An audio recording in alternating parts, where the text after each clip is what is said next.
Today, we're going to walk through a scenario that could, frankly, bring the global economy to its knees. Now, this isn't some kind of science fiction plot. It's a detailed roadmap built from current geopolitical analysis that shows exactly how a regional conflict could spark a massive worldwide crisis by 2026. Let's really dig in to how this could all go down. So let's just start with a really dramatic question. What if you woke up tomorrow and found out that a full fifth of the entire planet's daily oil supply was just gone? What do you think that would do to gas prices, to our supply chains, to the entire global economy? It honestly sounds like something out of a disaster movie, but the potential for it to happen is terrifyingly real. And let's put a hard number on it because it's staggering. We are talking about 20 million barrels of oil every single day. That's a colossal amount of energy that, powers our cars, heats our homes, and fuels all the industries we rely on. And every last drop of it is vulnerable, all because it has to flow through one tiny spot on the map. And this is it, the Strait of Hormuz. At its narrowest point, it's only 21 miles wide. Just think about that for a second. A shipping lane that is narrower than the length of Manhattan is the main artery for 20% of the world's oil. This single point of failure is right at the heart of our entire story. So the big question is, how does this absolutely critical artery get clogged? Well, it starts not with some old-school naval battle, but with a new, and you could argue, a much more effective kind of blockade. And here's the thing, this all unfolds with just startling speed. So picture this, February 28, 2026, a hypothetical U.S. Israeli airstrike hits targets in Iran. The response? It's immediate. Hours later, Iran's Revolutionary Guard Corps is broadcasting that the Strait of Hormuz is effectively closed. And just like that, within days, shipping traffic absolutely plummets by 80%. The artery is shut. See, this shutdown is pulled off using a strategy they call commercial deterrence. Iran doesn't actually have to line the strait with warships or lay down mines. No, all they have to do is make the journey so dangerous and so ridiculously expensive that no private company in their right mind would dare risk it. And it works in 3 pretty simple steps. First, you launch a few targeted drone strikes against some tankers. That right there creates immense fear and uncertainty.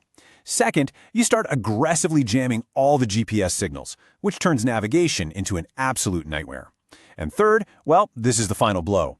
Maritime insurance companies void all their standard coverage. They start demanding astronomical war risk premiums. And boom, suddenly, the journey is an uninsurable, completely unaffordable gamble. Game over. Okay, so the sea route is closed. The obvious question, right, is, well, can't they just pump the oil through pipelines over land? And that brings us to our next section, where we are going to debunk a very common and, frankly, a very dangerous misconception.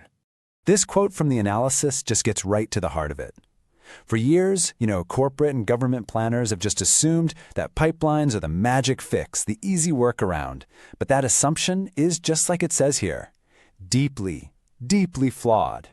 And this chart shows you exactly why that assumption is so flawed. Look, the normal flow through Hormuz is 20 million barrels a day, the absolute maximum capacity of all the bypass pipelines combined. It's just 5.5 million. It's not even close. That's not a solution, it's a trickle. To put it another way, look at this.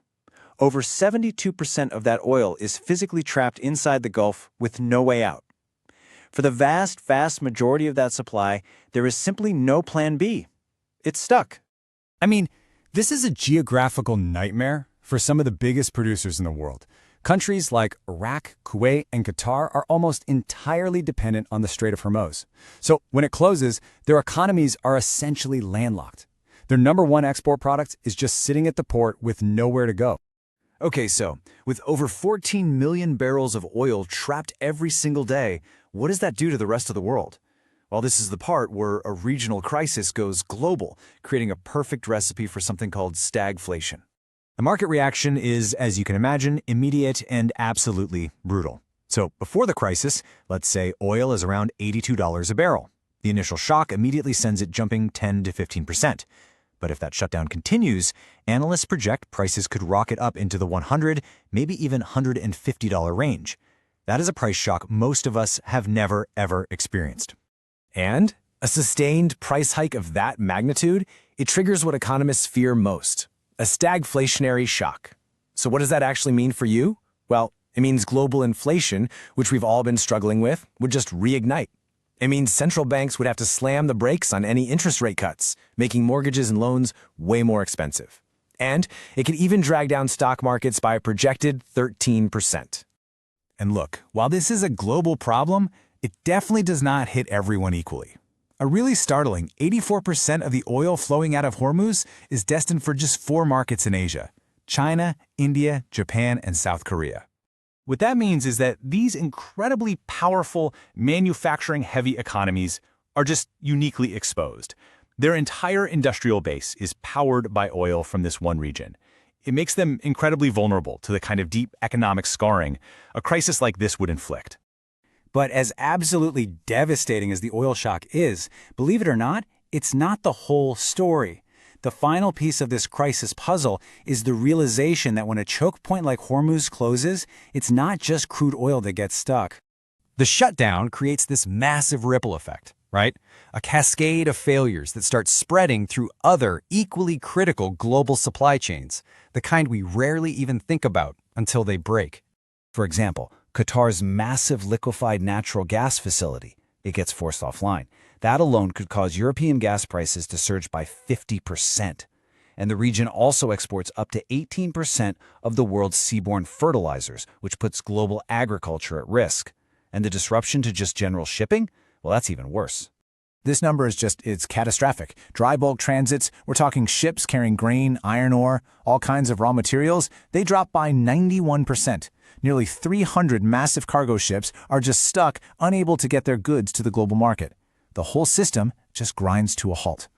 And that's how it happens. You can see how it all connects. A single military operation in the Middle East triggers this commercial deterrence strategy, which traps a huge chunk of the world's oil, which then creates a global economic shock and shatters supply chains far beyond just energy. The dominoes fall, and man, they fall incredibly fast. And that brings us to our final and I think most crucial question. Look, the Strait of Hormuz is just one choke point. There are others just like it all over the world.